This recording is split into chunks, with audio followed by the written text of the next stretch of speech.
Pada tahun 1963, seorang siswa SMA bernama Randy Gardner tetap terjaga selama 11 hari untuk mencoba seberapa lama tubuhnya bisa bertahan.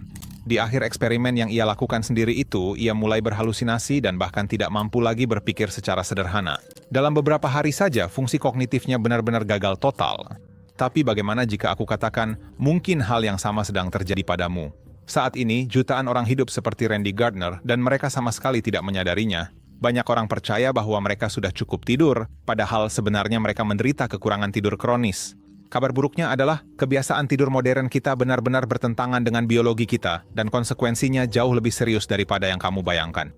Kita selalu didorong untuk tidur setidaknya 8 jam, di mana-mana kita mendengar hal itu. Di buku-buku biologi, di dokter umum, dan juga di media. Kita mendengarnya di mana-mana. Atau dalam edisi Beatrice. Namun jika dipikir-pikir 8 jam bekerja, 8 jam istirahat, dan 8 jam hal lainnya benar-benar menggambarkan hari rata-rata dengan baik. Namun, kebiasaan tidur nenek moyang kita cukup jauh dari ini. Jika kita meneliti mereka lebih dalam, kamu akan segera menyadari bahwa mungkin kita tidak sepenuhnya memahami segala hal tentang istirahat. Pernahkah kamu terbangun di tengah malam dan karena sudah terjaga, kamu dengan cepat memeriksa ponselmu selama beberapa menit? Sebelum revolusi industri, hal ini adalah sesuatu yang sangat lumrah. Tentu saja pada masa itu orang-orang bukan membalas pesan messenger, melainkan misalnya menulis puisi atau bergosip sebentar dengan tetangga. Intinya, malam hari tidak dihabiskan dalam satu waktu tidur panjang, melainkan dalam 2 tahap. Inilah yang disebut tidur bifasik atau tidur 2 fase. Jadi mereka tidur dalam 2 bagian, dan di antara 2 blok tidur itu ada periode terjaga. Sistem ini masih sepenuhnya mengikuti ritme alami siang dan malam. Sejarawan Roger Akers telah mengumpulkan lebih dari 2.000 sumber sejarah yang kredibel, yang semuanya membuktikan bahwa pola tidur seperti ini benar-benar lazim hingga akhir abad ke-19. Tapi sebenarnya, seperti apa tepatnya kehidupan malam yang terbagi menjadi 3 bagian ini? Bayangkan, tidak lama setelah matahari terbenam, kamu pergi tidur, lalu tanpa bantuan jam alarm apapun, kamu terbangun di tengah malam. Lalu, alih-alih gelisah dan terjaga selama 1 atau 2 jam, kamu justru bangun dari tempat tidur. Periode ini, misalnya di Inggris, disebut sebagai jaga malam dan merupakan bagian alami dari malam hari. Lalu, apa yang dilakukan orang-orang pada waktu seperti ini? Pilihan aktivitas malam hari ternyata cukup beragam setidaknya jika dibandingkan dengan kondisi pada masa itu. Orang bisa berdoa, bermeditasi, membaca, menulis puisi, atau mengobrol. Oh ya, seringkali pada waktu inilah mereka juga melakukan bagian praktis dari memiliki anak. Tapi, apakah ritme biologis yang aneh ini tidak berdampak buruk? Justru sebaliknya. Bahkan, tidak menutup kemungkinan bahwa pola tidur ini jauh lebih sehat dibandingkan tidur 8 jam tanpa putus yang kini sedang tren. Penelitian menunjukkan bahwa metode ini dapat meningkatkan kreativitas dan memperbaiki fungsi kognitif. Hal serupa juga berlaku untuk tidur siang. Banyak orang menganggap beberapa menit tidur setelah makan siang sebagai momen terbaik dalam hari mereka. Waktu istirahat singkat ini terbukti dapat merangsang fungsi otak, meningkatkan tingkat energi, dan secara jelas memperbaiki konsentrasi. Dan tidur siang yang tenang di sore hari ini secara biologis sangat mirip dengan kebiasaan tidur sebelum revolusi industri. Menurut para ahli, tidur 2 fase sebenarnya jauh lebih mendekati ritme sirkadian alami kita, yaitu jam biologis tubuh kita yang diatur oleh cahaya matahari dan kegelapan malam. Cahaya yang masuk ke mata kita atau ketiadaannya merupakan pengendali utama produksi hormon melatonin yang bertanggung jawab atas tidur. Tapi soal ini akan kita bahas nanti. Pertama-tama, mari kita lihat pertanyaan yang wajar. Jika tidur seperti ini memang alami, mengapa kebiasaan ini berubah? Jawabannya terletak pada satu penemuan, pencahayaan buatan. Pertama datanglah lampu gas, lalu bola lampu listrik, dan tiba-tiba bukan lagi matahari yang menentukan ritme hidup kita. Tiba-tiba, kita bisa tetap produktif di malam hari karena sudah ada listrik. Dulu, begitu matahari terbenam, semua orang langsung tidur karena malam hari tidak terlalu menghibur. Tidak bisa lagi bekerja, tidak bisa melakukan apa-apa. Lalu datanglah revolusi industri dan semuanya berubah. Jam kerja menjadi lebih panjang dan tanpa jeda sehingga kebiasaan tidur orang-orang pun terpaksa menyesuaikan. Secara perlahan, kebiasaan ini pun berubah menjadi satu blok tidur yang panjang. Sementara itu, sikap terhadap istirahat juga ikut berubah. Dalam bayang-bayang pengkultusan produktivitas, tidur dengan cepat dianggap sebagai kejahatan yang diperlukan. Orang-orang mulai memandang waktu mereka sebagai uang, dan siapa yang mau tidur ketika waktu itu sebenarnya sangat berharga. Tekanan sosial menimpa semua orang untuk tidur lebih sedikit, bekerja lebih banyak, dan tidak membuang waktu untuk hal-hal yang tidak perlu di tengah malam. Namun sebenarnya, hanya keadaannya saja yang berubah. Kita mencoba menjalankan perangkat lunak modern pada perangkat keras kuno yang berusia puluhan ribu tahun. Dengan kata lain, tubuh kita hingga hari ini masih berfungsi sama seperti dulu. Biologi kita tidak berubah hanya dalam beberapa dekade, bahkan dalam beberapa abad pun tidak. Contoh terbaik untuk hal ini adalah eksperimen Thomas Weir, di mana para peserta menjalani sebuah simulasi. Pada awal tahun 1990-an, di lokasi eksperimen tempat para peserta tinggal selama beberapa hari, peneliti memodelkan siklus cahaya alami menggunakan lampu dalam ruangan. Tubuh para peserta dengan cepat kembali ke pengaturan awal, yaitu mereka tidur selama 4 jam di malam hari, lalu bangun dan tetap terjaga selama 1 hingga 2 jam. Akhirnya, mereka kembali berbaring di tempat tidur selama 4 jam lagi, lalu bangun saat matahari terbit. Produk Thomas Edison karena mungkin kata penemuan agak berlebihan, benar-benar telah mengubah hidup manusia. Baiklah, harus diakui, bola lampu adalah penemuan yang sangat penting dan bermanfaat. Namun jika kita menyalakannya di rumah, itu pasti akan mematikan bioritme alami kita. Cahaya buatan menipu otak kita, sehingga otak mengira masih siang hari. Ilusi ini mengurangi produksi hormon tidur, yaitu melatonin. Namun, cahaya buatan tidak hanya mencuri malam dari siang, tetapi juga memengaruhi kualitas istirahat kita. Di Amerika Serikat, sekitar 20% penduduknya atau kira-kira 70 juta orang mengalami kekurangan tidur. Namun, masalah terbesar dari terganggunya ritme sirkadian kita bukanlah sekadar bangun pagi dengan perasaan seperti habis dilindas truk. Hal ini menyebabkan gangguan waktu yang terus-menerus, serta meningkatkan risiko depresi dan beberapa jenis kanker. Pencahayaan buatan di malam hari juga memengaruhi hormon lain, yaitu kortisol. Zat ini bertanggung jawab atas stres dan kecemasan. Ketidakseimbangan hormon dalam tubuh kita dapat melemahkan sistem kekebalan, menyebabkan masalah mental, meningkatkan risiko penyakit jantung dan pembuluh darah, serta meningkatkan risiko obesitas dan diabetes tipe 2. Dan inilah masalah besarnya. Apa gunanya kita begadang di malam hari agar waktu yang kita habiskan dalam setahun terasa lebih lama jika pada saat yang sama kita justru memperpendek umur kita? Jika kamu pernah bepergian jauh dengan pesawat, pasti kamu pernah merasakan betapa sulitnya menyesuaikan diri dengan zona waktu yang baru. Jika kita tidur tidak teratur, sebenarnya kita bisa merasakan ketidaknyamanan jet lag tanpa harus terbang. Orang-orang justru melindungi diri dari hal ini dengan cara yang paling merugikan. Alih-alih tidur pada waktu yang normal setiap hari, mereka mengonsumsi obat tidur dan sepanjang hari bertahan hidup dengan kopi. Ini seperti memaksa tubuh kita terus-menerus untuk menyesuaikan diri dengan zona waktu baru. Tapi baiklah, mari kita akui satu hal, semua ini tidak sepenuhnya tergantung padamu. Dunia dan tempat kerja juga tidak memungkinkanmu untuk hidup sesuai dengan jadwal alami biologismu. Contohnya, ada perubahan waktu musim, daylight saving time, yang merupakan salah satu faktor terbesar yang merusak bioritme. Awalnya perubahan ini diterapkan untuk menghemat energi, tetapi sekarang di sebagian besar tempat orang justru ingin menyingkirkannya. Karena perubahan gaya hidup modern, jumlah listrik yang dihemat terus menurun dan ternyata ada banyak dampak negatif lain dari perubahan waktu ini. Dalam beberapa hari masa transisi ini, ritme sirkadian kita yang memang sudah tidak stabil menjadi semakin kacau. Terbukti bahwa tingkat perubahan suasana hati dan bunuh diri meningkat, serta jauh lebih banyak orang yang dirawat di rumah sakit karena serangan jantung atau masalah kesehatan darurat lainnya. Bahkan jumlah kecelakaan mobil pun meningkat drastis, karena fungsi otak kita memang menurun. Menurut Uni Eropa, sudah saatnya pengaturan ulang jam dihapuskan dan hal ini juga disetujui oleh Asosiasi Tidur Hongaria. Namun menurut mereka dan para ahli tidur lainnya, dari segi biologis, sebaiknya kita memilih waktu musim dingin daripada waktu musim panas yang lebih disukai banyak orang. Karena selama waktu musim panas, kita cenderung tidur lebih larut, tetapi tetap harus bangun pada waktu yang sama seperti di musim dingin. Selain melampaui pengaturan ulang jam, ini sebenarnya juga merupakan masalah geografis. Inilah yang menjadi masalah bagi bagian paling barat dari banyak zona waktu. Misalnya di Spanyol mereka menggunakan zona waktu yang sama dengan kita. Ini berarti bahwa di bagian paling barat negara itu, pada musim panas kadang-kadang masih terang hampir jam 11 malam. Namun, ilustrasi relevan adalah bahwa sementara di sini pada musim dingin matahari terbit sekitar setengah 8 atau jam 8, di ujung barat Spanyol matahari terbit pukul 9:15. Dari sudut pandang kesehatan, kita tidak berada dalam zona waktu yang sama. Menurut penelitian, bioritme orang-orang yang tinggal di sana bergeser dibandingkan dengan mereka yang tinggal di Portugal, negara tetangga yang menggunakan zona waktu berbeda. Jadi orang-orang di bagian barat Spanyol makan malam lebih larut dan ritme sirkadian mereka juga kurang sehat dibandingkan dengan orang Portugis. Namun bukan hanya mereka, semua orang juga menderita akibat faktor-faktor yang jadi ciri dunia modern. Sistem kerja shift menuntut orang untuk melakukan hal yang sangat tidak alami, seperti tidur pada pukul 6 pagi. Di banyak tempat, jadwal pabrik kini bahkan lebih penting daripada bioritme normal. Tubuh manusia yang selama ribuan tahun bangun dan tidur mengikuti ritme cahaya dan gelap alami, sejak revolusi industri telah menyesuaikan diri dengan jadwal baru. Lalu apa hasil dari semua ini? Sebuah masyarakat yang bergantung pada kopi dan minuman energi. Shift sore, apalagi shift malam, memiliki dampak yang merusak bagi kesehatan kita. Namun, hampir tidak ada yang peduli akan hal ini. Para pemilik pabrik sejak dulu tidak pernah peduli dengan masalah ini, uang selalu jauh lebih penting bagi mereka daripada kesehatan para pekerja. Perlu ditambahkan, di negara-negara maju para pekerja mendapat kompensasi untuk kerja malam. Banyak orang bahkan menginginkan untuk bisa bekerja dalam beberapa shift, termasuk shift malam.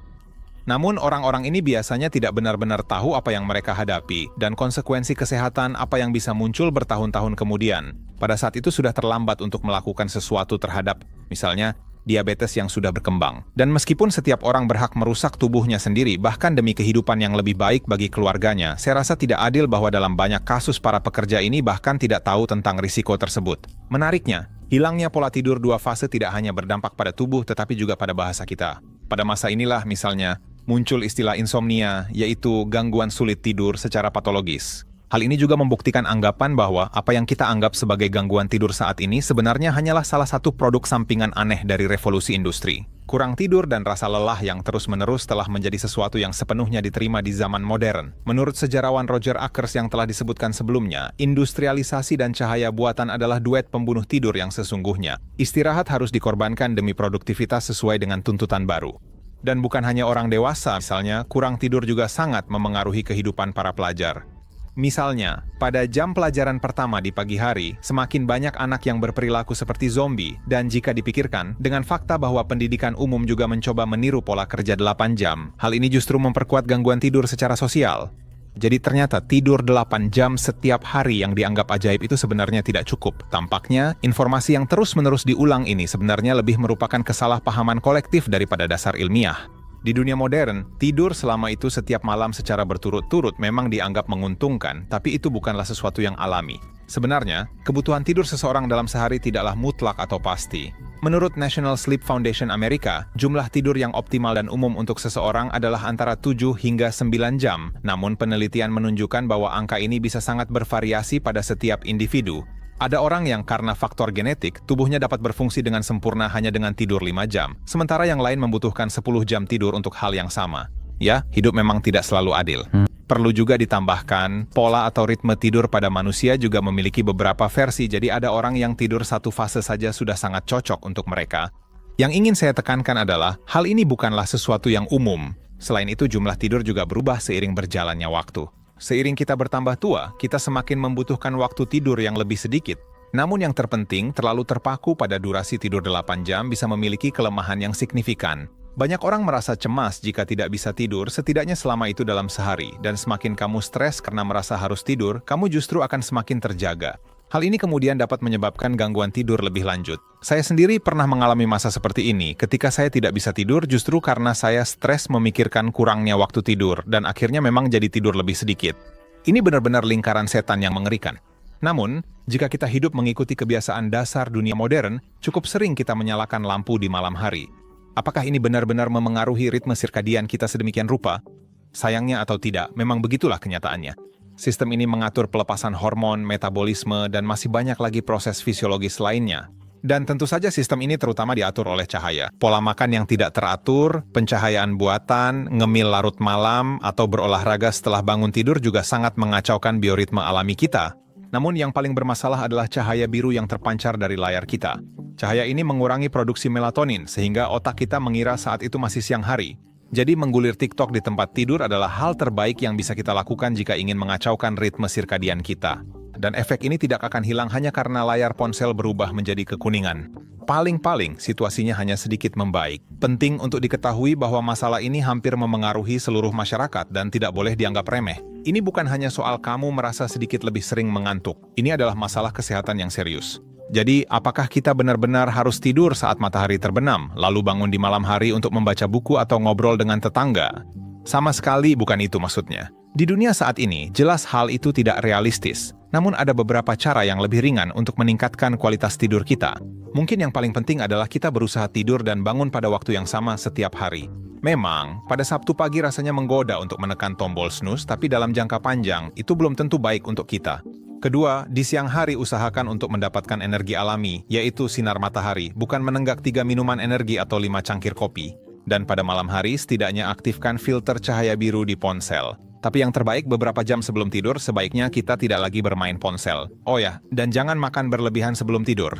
Pada malam hari, sebisa mungkin tidurlah di tempat yang gelap dan sejuk agar tubuh kita bisa beristirahat dengan sempurna.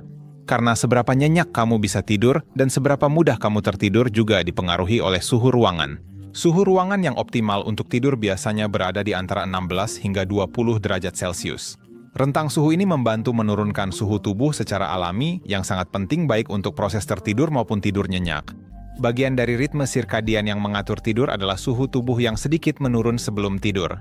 Jika suhu ruangan tidak mendukung proses alami ini, siklus tidur kita pun bisa terganggu. Dengan kata lain, lingkungan yang hangat lebih sering menyebabkan kita terbangun, mengurangi fase tidur nyenyak, dan dapat membuat kita lebih sering gelisah di tempat tidur. Jika semakin banyak orang mencoba hidup seperti ini, itu akan lebih baik untuk seluruh masyarakat. Sebagai contoh, beban pada layanan kesehatan akan berkurang karena kondisi kesehatan umum kita dan keselamatan di tempat kerja membaik. Namun, untuk saat ini tampaknya tren berkembang ke arah yang berbeda, dan kita bahkan belum membicarakan satu masalah baru lagi. Di dunia kita yang semakin cepat ini, kita harus memproses jumlah informasi yang luar biasa banyak. Otak kita menangani hingga 35.000 situasi pengambilan keputusan setiap hari.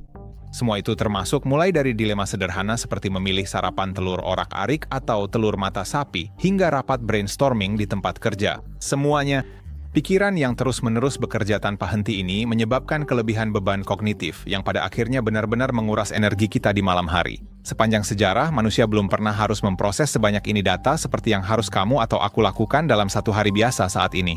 Arus informasi yang terus-menerus ini membuat otak kita selalu siaga, dan hampir mustahil bagi kita untuk menenangkan diri di malam hari dan cepat tertidur. Dan meskipun akhirnya kita berhasil tidur, itu pun belum tentu semuanya baik-baik saja.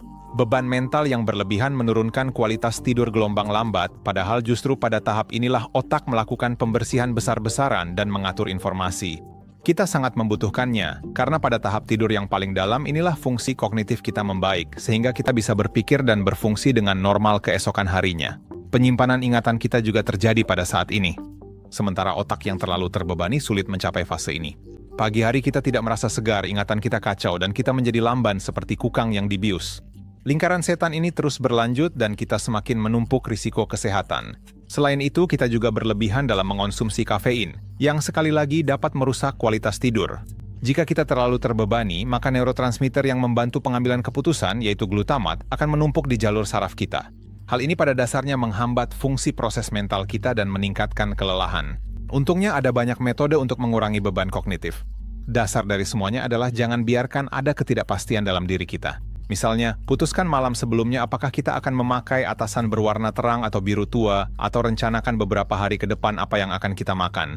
Juga sebaiknya matikan notifikasi yang sama sekali tidak relevan di ponsel, agar kita tidak stres karena bunyi notifikasi yang terus-menerus.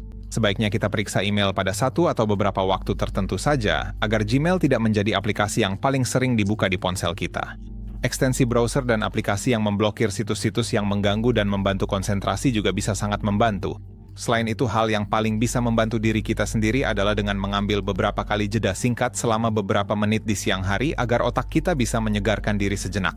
Namun, umat manusia masih memiliki satu senjata rahasia lagi karena ada negara-negara modern tertentu di mana risiko tekanan darah tinggi bisa 21% lebih rendah. Dan ya, itu karena pola tidur mereka. Lalu, apa yang dilakukan orang-orang ini secara berbeda sehingga mereka bisa mencapai kondisi kesehatan yang begitu signifikan? Jawabannya sangat sederhana.